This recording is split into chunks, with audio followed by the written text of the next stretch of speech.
Hi, I'm Lindsay, one of the archivists from Heritage Quay. In our last video, we talked about things to think about before depositing your collection with an archive. In this video, we're going to look at ways of sorting and preserving your archive, whether you intend to deposit your collection or just keep it safe within your custody for the enjoyment of yourself and your family. Preservation is the term we use in archives to describe the activities we undertake to prolong the life of an archival object, whilst making as few changes as possible. In archives, we sometimes also undertake conservation work in conjunction with trained conservators. This is when material is damaged in some way and is repaired or restored to a usable condition, not something to try at home. But by preserving your archive well, you can minimise the need for conservation work and ensure your materials last for many centuries to come.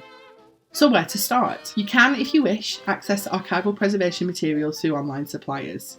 This will be a more expensive option, as the enclosures and preservation materials used in archive services are usually acid-free, unbleached and chemically inert, in order to ensure materials do not degrade over their life in the archive. But you don't have to spend a fortune to preserve your archive well. Your three main goals are to minimise damage, prolong the life of materials, and ensure you can still access your archive. And here are some tips on this. First, minimising damage. Generally speaking, the cooler and drier the place you store your archive, the better.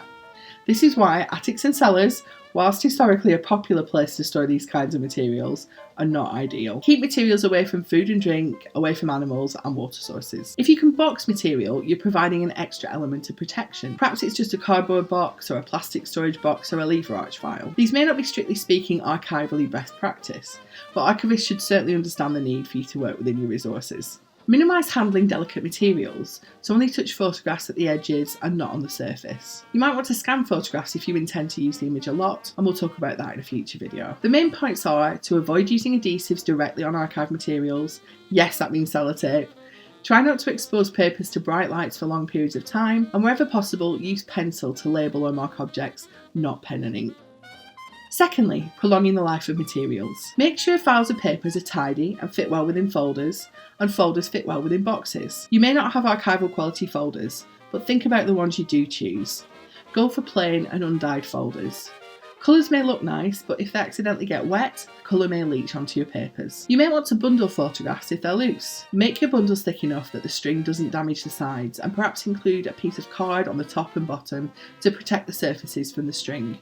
You can also use the card to label the bundle. To minimise handling, you might want to try setting them in plastic corners in a plain album, so the photographs themselves aren't subjected to adhesives. If they're already in good quality albums, I'd suggest leaving them alone.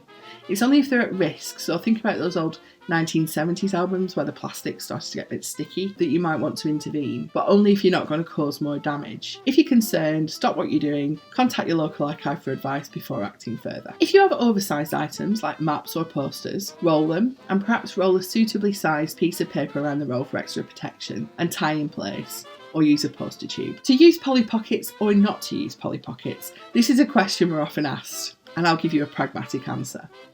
Modern ones bought from stationers are not archival quality, but it's very unlikely they'd cause damage.